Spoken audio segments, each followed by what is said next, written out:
All right, Piston Vinegar day 124.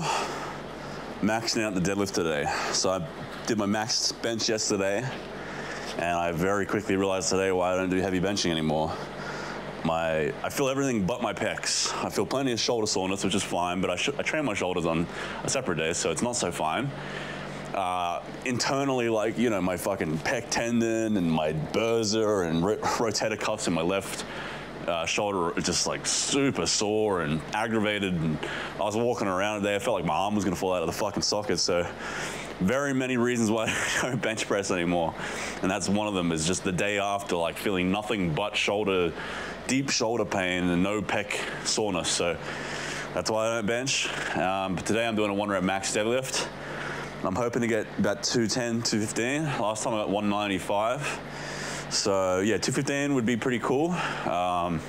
I think it's, what is it, for 225 would be 5 plates because this bar's 25 kilos. So 225 would be cool, but I don't see myself pulling that today. So yeah, let's get into it.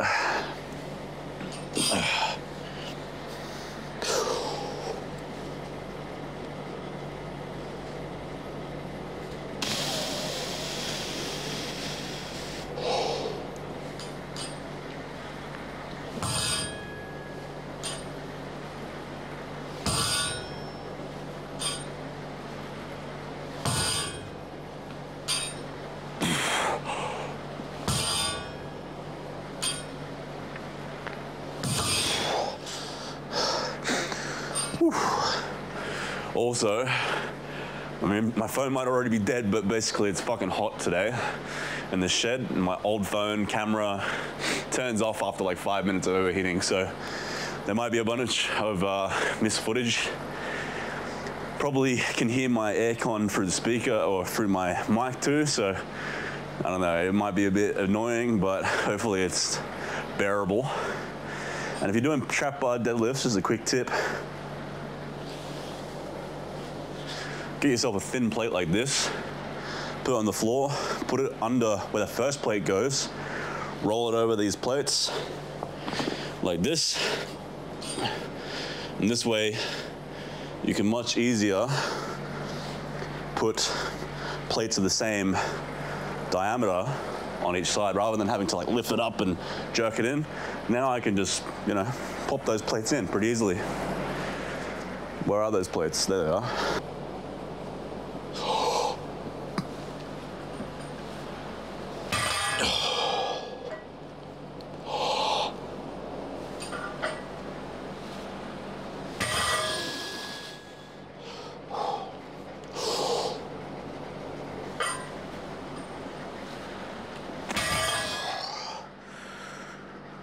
Feels all right, not too shabby.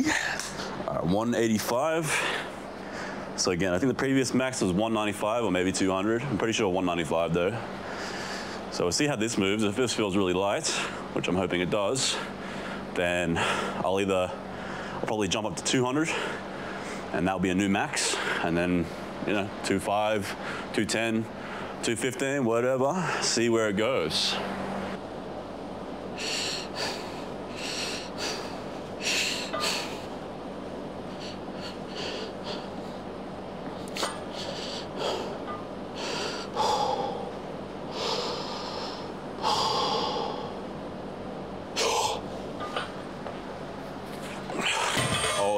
That's smooth. I don't feel like much. All right, well, phone overheated, so I put it in the aircon unit to freeze it basically, and then hopefully it will hold for another 5 minutes. But here I go.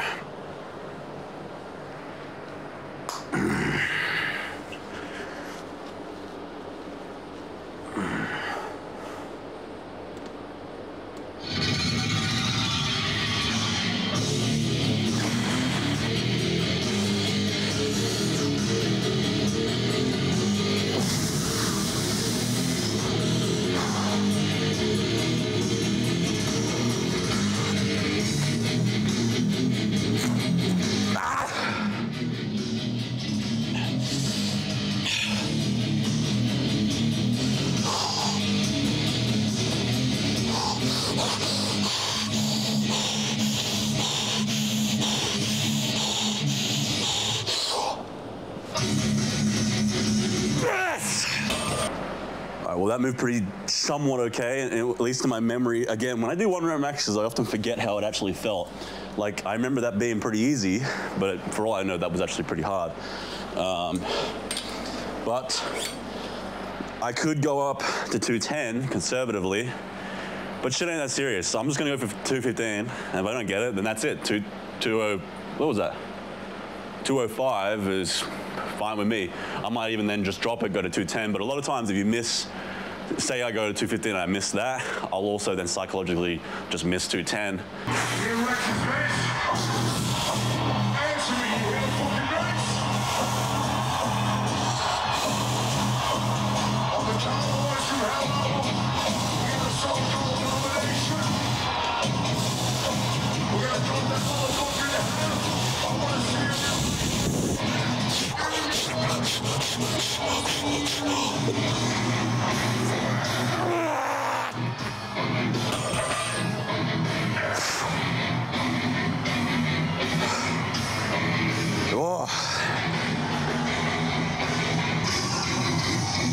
I'm just gonna jump straight into it because my adrenaline is flowing.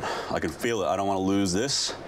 So yeah, I might not be fully recovered for it, but I feel like I'm gonna keep this high going, so I'm just gonna go straight for it.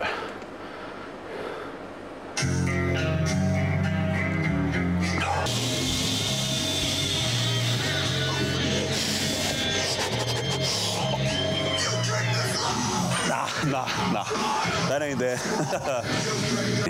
Wasn't there, so yeah, throughout the cut, I might aspire to get to 220 because by all means, my deadlift isn't all that strong actually.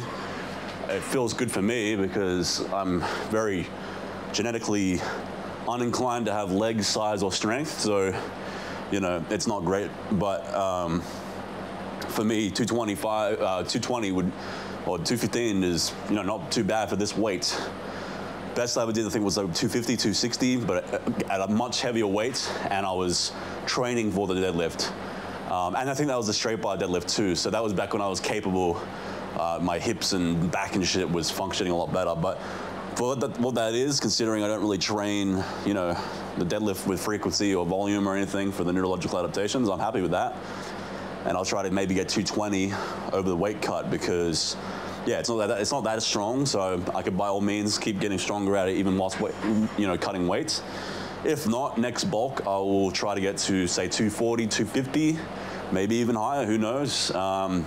It just depends. And again, like I said yesterday with the bench press, at the end of next bulk, I'll probably do like a Bulgarian month where I just focus on the big lifts that I'm trying to get big numbers on. So next bulk, let's say after 6 months, I've gotten to a 240, 250 deadlift. At the tail end, I'll start deadlifting and benching and shit like that every single day, and try to get my deadlift at, like, you know, say 270 or so, 280 or something. So that's the plan. But so far, 220 not too bad. Just considering, well, 215 rather. So it's 20 kilo increase in the last month and a half, so that's actually pretty good. You know, my bench press only went up 5 kilos, but that's indicative of a bench press because deadlifts, you can move more weight quicker because there's more muscles progressively overloading. So, and my deadlift is more functional than my horrific bench press. So, pretty cool.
Oh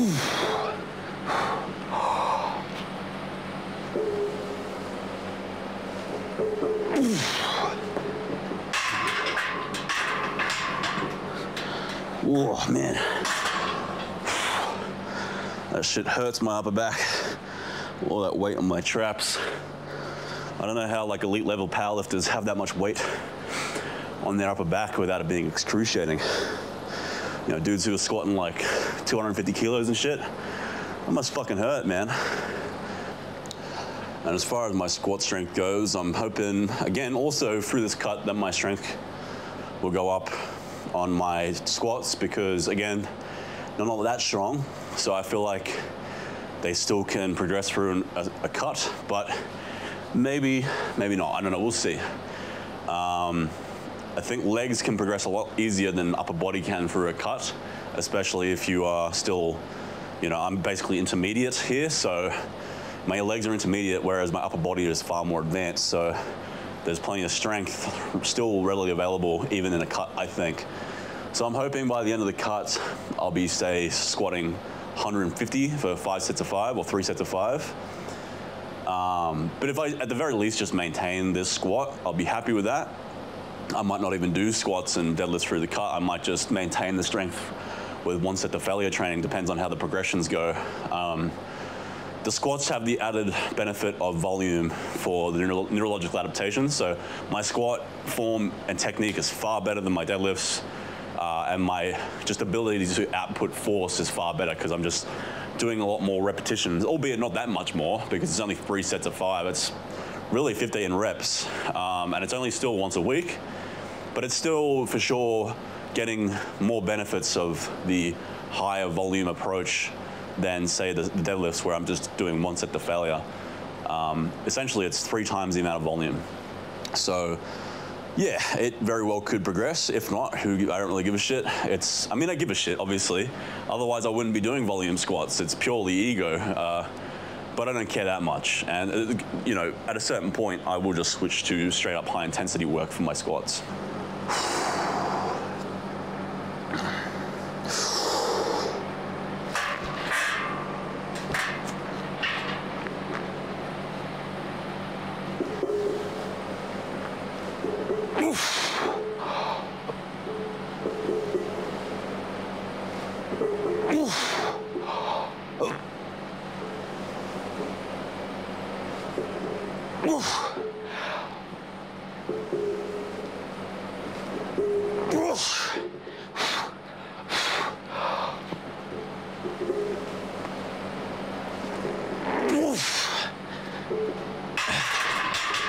Ooh, yeah. Someone asked me the other day, this is pretty much fitness unrelated, but someone asked me the other day, what did I do for my hair? And the answer is, most of the time, nothing, and it looks like shit. But occasionally, when I can be bothered, after I condition it and shampoo it, I use this shit, fucking man, I forgot the name. My sister bought it for me. I can't remember the name of it. It's some, you know, this is gonna be useless advice because I can't actually remember the fucking name of this stuff. Basically, it's some like butter that I use and I put it through my hair and then it makes my hair look somewhat good. Oh man, I forgot the name of it. Fuck it. I'll mention this in another video. Next time I'll remember the name, but yeah, that's what I do for my hair is I put some butter in it, but also I naturally just have curls. So yeah, for whoever asked that, sorry, I can't remember the name of the fucking shit that I put in my hair. It depends on the conditioner too. Like I've noticed, because I just buy any old conditioner, I really don't care too much about my hair. I grow my hair out of laziness, honestly. But there is some conditioners I use where like I notice my hair is more curly and more uniform, and then other conditioners I use and it looks like shit, which has been recently. The conditioners I've been using lately just suck, which is whatever. I don't know what conditioner makes it look good. But yeah, some cream. Seldom do I do it, because again, I try not to worry too much about my physical looks too much. I fell into that lookism trap years ago, and it makes you just want to be lean all the time, and you got to fucking mew 24 hours a day, and you got to smash your face with a hammer and shit to increase your bone structure, and just schizo stuff like that, or like chewing hard gum and stuff like that. I just can't be bothered doing anymore. I'd much rather just get big and jacked and let my face be in the eye of the beholder. But anyway, yeah, I can't remember the name of this shit, so apologies to whoever asked that, but I'll try to, when I go inside after this, I'll remember the name.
Oh, fuck.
Oh.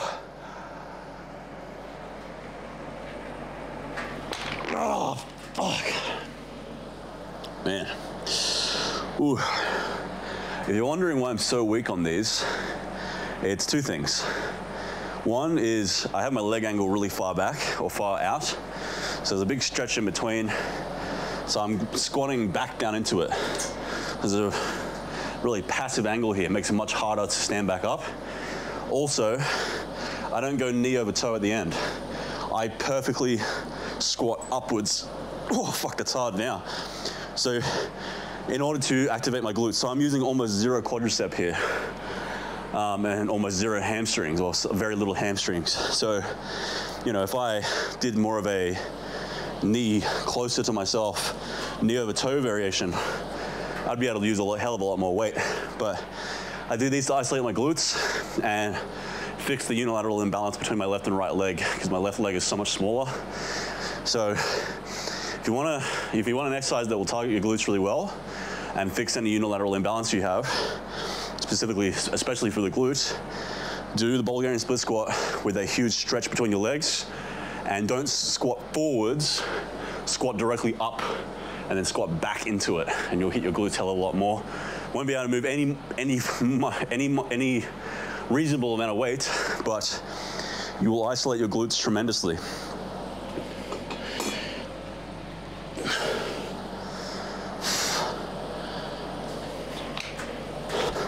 So what I mean is, I squat back into it, like that, and then I squat up, like that, through the glute, in my heel. My feet aren't even on the floor half the time. Instead of leaning forward, putting it onto my quads. Yeah, you get way more weight, but it won't be a glute exercise anymore, so.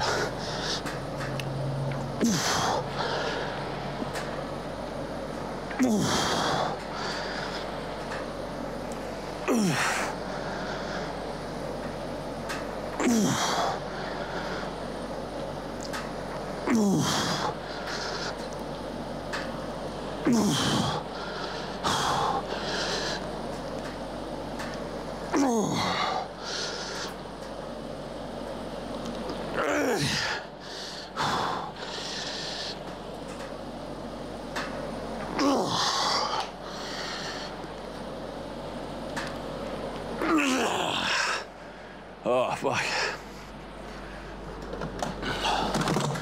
I don't really even need to do the right side. I don't take the right side as intensely as the left, just because my right side is bigger and stronger than my left, so it's not really an issue. I just do both, just because why not? Excuse me. Move. Thank you. I can feel my breakfast in my chest after those squats to failure. I felt it coming up a little bit. I feel a bit nauseous. So 2 exercises to go, but yeah, I don't feel super hot. I do feel super hot. It's fucking boiling in here. This aircon is on its coldest setting, blasting its highest settings, but it's still not quite keeping it cool. It's probably like 30 degrees in this fucking shed. It's, the aircon is merely stopping it from being unbearable. I might buy 2 aircons and put it in that window there. That, or I'll try and insulate this shed even more, because it's just so hot. If I owned this place, I would definitely insulate it. Not only would I insulate it, I would extend it.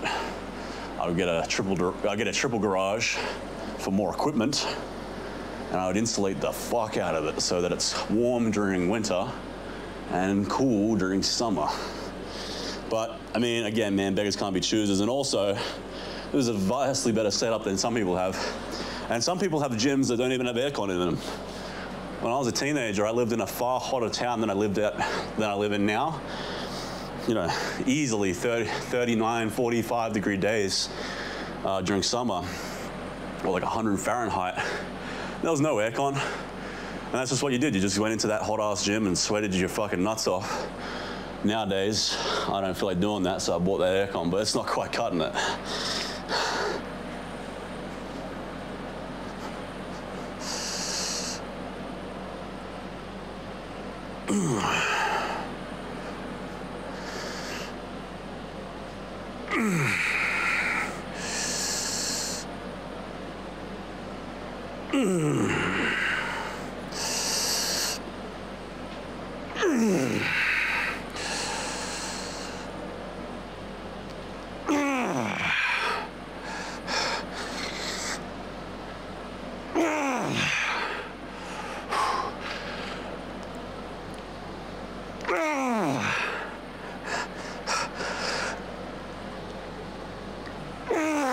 Ah, fuck.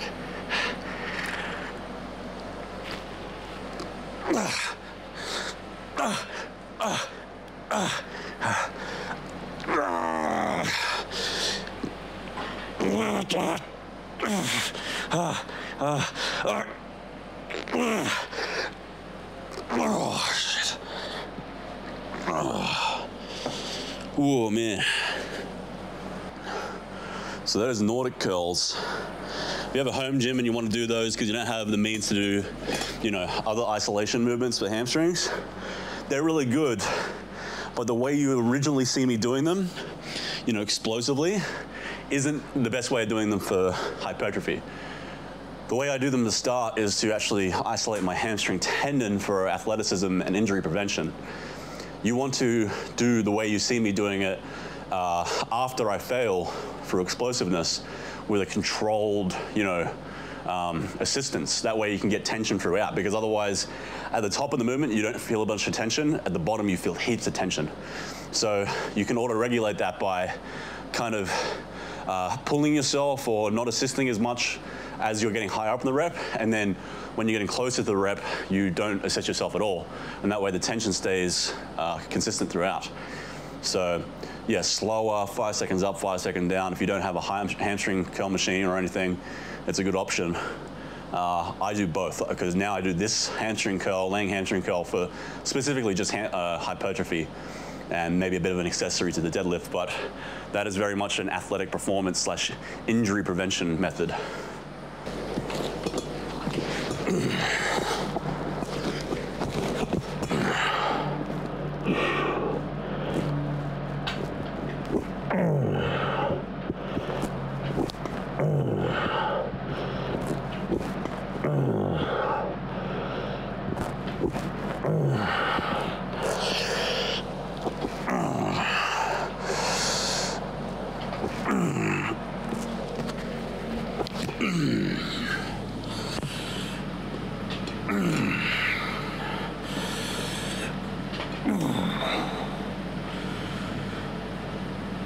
Oh man, it's just awkward.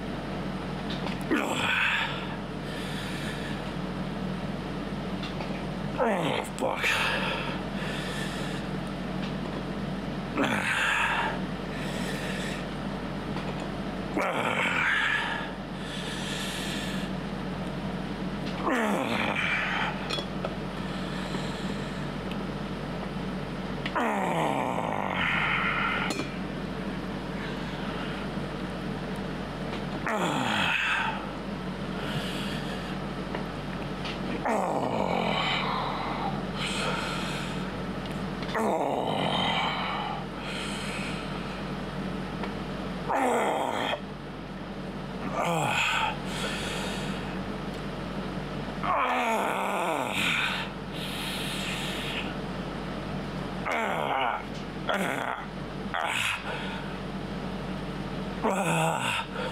Well, I was gonna do a rest pause.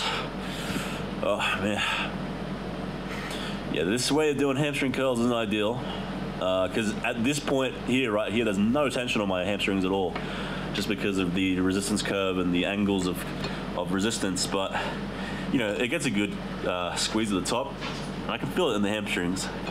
It's just not ideal, but you know, it'll do.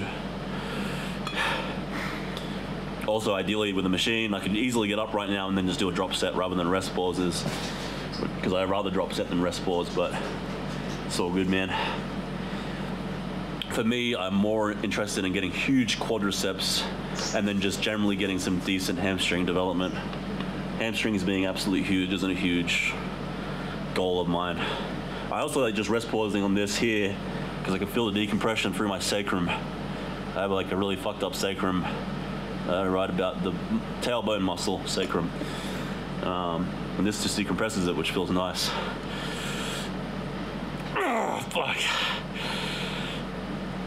Oh, fuck. Oh, fuck.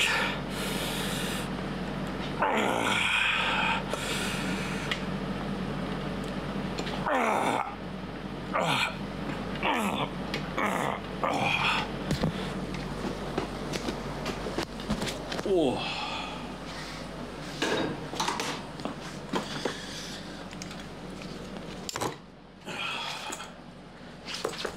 Alright, cool, that's it. Leg day done. A good leg day. Everything worked pretty well. Not too shabby with the deadlift. It's pretty good. I'm pretty happy with it. And yeah, see you guys tomorrow for more piss and vinegar.